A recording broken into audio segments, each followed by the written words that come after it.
आदत हो चुकी है तेरी। ख्याति ने जैसे ही डोर ओपन किया, हैरानी से उसकी आंखें फैल गईं। यहाँ बहुत ही खूबसूरत और बड़ा सा इंडोर स्विमिंग पूल था। ख्याति के होठों पर स्माइल आ गई और वो अंदर चली गई। उसने अपनी नजरें फैलाकर चारों तरफ देखा। बड़ी बड़ी ग्लास वॉल से कवर स्विमिंग पूल के एक साइड 2 चेयर और छोटा सा कॉफी टेबल था। ये किसी रोमांटिक कपल के लिए क्वालिटी टाइम स्पेंड करने की परफेक्ट जगह थी। साइड में हैंगर पर कुछ टॉवल भी लगे हुए थे, जिन्हें देखकर ऐसा लग रहा था जैसे वो बिल्कुल न्यू हो। ख्याति पूल के किनारे बैठ गई और पानी में अपने हाथ भिगोने लगी। ख्याति इस बात को मानती थी कि सर्वोज का घर बहुत लग्जीरियस और बड़ा था। हालांकि ऐसा नहीं था कि ख्याति ने कभी कुछ देखा नहीं था। स्विमिंग पूल उसके घर में भी था, लेकिन उसने किसी पर्सनल प्रॉपर्टी में इतना बड़ा इंडोर स्विमिंग पूल पहली बार देखा था। ख्याति को स्विमिंग का बहुत शौक था। उसका दिल स्विमिंग करने के लिए मचल गया। वो जल्दी से गई और उसने डोर अंदर से लॉक कर दिया। ख्याति बिल्कुल नहीं चाहती थी कि मेंशन के सर्वेंट उसे स्विमिंग करते हुए देखे। ख्याति ने अपने कपड़े उतार दिए। उसके पास स्विमिंग सूट नहीं था, इसलिए वो अपने इनरवियर पहनकर ही स्विमिंग करने के लिए पूल में कूद गई। पानी बहुत ठंडा था। कुछ सेकंड के लिए तो ख्याति की पूरी बॉडी सुन्न हो गई और वो पानी के सरफेस पर आकर जोर जोर से सांसें लेने लगी। उसने अपने फेस से पानी पोंछा। उसे ऐसा लगा जैसे पानी बहुत गहरा नहीं है, लेकिन पूल की गहराई बहुत ज्यादा थी। खुद को नॉर्मल करने के बाद उसे काफी अच्छा लगा। उसे बहुत वक्त हो गया था स्विमिंग किए हुए। थोड़ी देर बाद तो ख्याति को बहुत मजा आने लगा। उसकी स्विमिंग स्किल शानदार थी। उसके अप स्ट्रोक, उसके डाउन स्ट्रोक और उसके बटरफ्लाई स्ट्रोक कमाल के थे। वो पूल के ट्रांसपेरेंट नीले पानी में तैरती हुई किसी जलपरी की तरह लग रही थी। कुछ देर स्विमिंग करने के बाद ख्याति ने गहरी सांस भरी और सांस छोड़ दी। वो अपनी सांस होल्ड करने की टेक्निक को प्रैक्टिस करना चाहती थी, इसलिए उसने सरफेस पर आकर गहरी सांस ले ली और फिर आंखें बंद करके पूल के फर्श पर जाकर बैठ गई। सर्वोज आज दोपहर को ही वापस आ गया था। ख्याति नहीं जानती थी, लेकिन पूल के अपोजिट साइड में बनी ग्लास वॉल की दूसरी तरफ सर्वोज का पर्सनल जिम था। सर्वोज थकने के बाद बाहर निकल आया। जिम से बाहर निकलने का रास्ता स्विमिंग पूल के पास से ही था। जब वो जिम में गया था तो यहाँ कोई नहीं था, लेकिन जब वो लौट कर आया तो उसने पूल साइड पर कुछ कपड़े देखे। जब उसने पूल में देखा तो ट्रांसपेरेंट पानी में ख्याति फर्श पर बैठी थी। उसे देखकर सर्वोज की आईब्रो सिकुड़ गई। उसे ख्याति को यहाँ देखने की उम्मीद बिल्कुल नहीं थी। हालांकि सर्वोज थोड़ा शॉक्ड रह गया कि वो पूल के अंदर क्या कर रही है। वो यहाँ से चली जाना चाहता था, लेकिन पता नहीं किस बात ने उसे रोक लिया और वो वहीं रुककर ख्याति को घूरने लगा। उसी मोमेंट में ख्याति की आंखें खुल गईं। उसने ऊपर देखा तो वो पूल के पास किसी को देखकर बुरी तरह घबरा गई। उसे अच्छी तरह याद था कि उसने डोर लॉक किया था, इसलिए घबराहट की वजह से उसका मुंह खुल गया और उसके अंदर एक घूंट पानी चला गया। ख्याति ने पिछले 1 मिनट और 30 सेकंड से अपनी सांसें रोक रखी थी और ये उसका अब तक का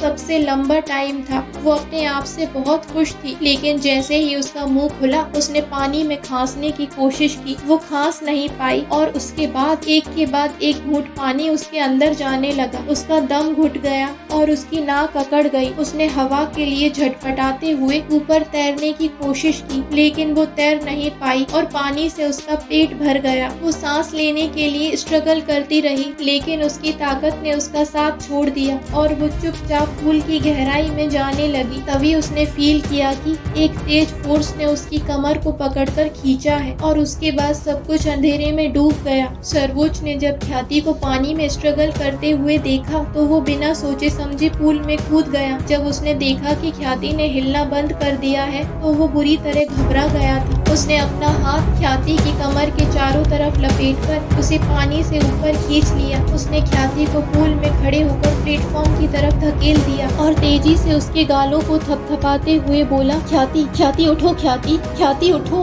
उसने जोर जोर से ख्याति की बॉडी को हिलाया, लेकिन उसकी आंखें बंद थी और उसका पूरा फेस खून की तरह लाल हो गया था। सर्वोज के दिल की धड़कनें बढ़ गईं और वो बुरी तरह डर गया। उसने मन ही मन सोचा क्या ये मर गई? जैसे ही उसके दिमाग में ख्याति के मरने का ख्याल आया, उसकी रीढ़ की हड्डी में सनसनी फैल गई। उसने एक दो बार और ख्याति को उठाने की कोशिश की, लेकिन वो बिल्कुल भी नहीं हिली। सर्वोच्च प्लेटफॉर्म पर ऊपर आ गया और उसने ख्याति के गालों को थपथपाया, उसकी हथेलियों को सहलाया, लेकिन उसमें कोई भी हलचल नहीं हुई। उसने गहरी सांस ली और बिना सोचे समझे ख्याति के ऊपर झुककर अपने होंठ उसके होठों पर रख दिए और उसे सीपीआर देने लगा। सर्वोच्च ने दोनों हथेलियों से उसके सीने को दबाया, लेकिन वो अभी भी हिल नहीं रही थी और उसकी आंखें बंद थी। सर्वोच्च ने महसूस किया कि काफी लंबे वक्त से वो इतना कभी नहीं डरा था जितना इस वक्त डरा हुआ था। एक पल के लिए उसे 17 साल पहले का वो हादसा याद आ गया और उसके हाथ कांपने लगे। गुजरते हुए एक एक सेकंड के साथ सर्वोच्च का दिल घबरा रहा था। उसे लगा अगर ख्याति मर गई तो क्या होगा, लेकिन वो हार मानने को तैयार नहीं था। उसने एक गहरी सांस भरी और फिर से उसके होठों पर अपने होठ रख दिए। कई बार ख्याति को सीपीआर दिया और फाइनली ख्याति ने खांसते हुए अपने मुंह से पानी बाहर उगल दिया, जिसे देखकर सर्वोच्च ने राहत की सांस ली। ख्याति ने अपनी आंखें खोली और ब्लैंक होकर सर्वोच्च को देखती रही। कुछ सेकंड बाद जब उसे होश आया तो वो हड़बड़ाकर उठने लगी और पलकें झपकाते हुए बोली,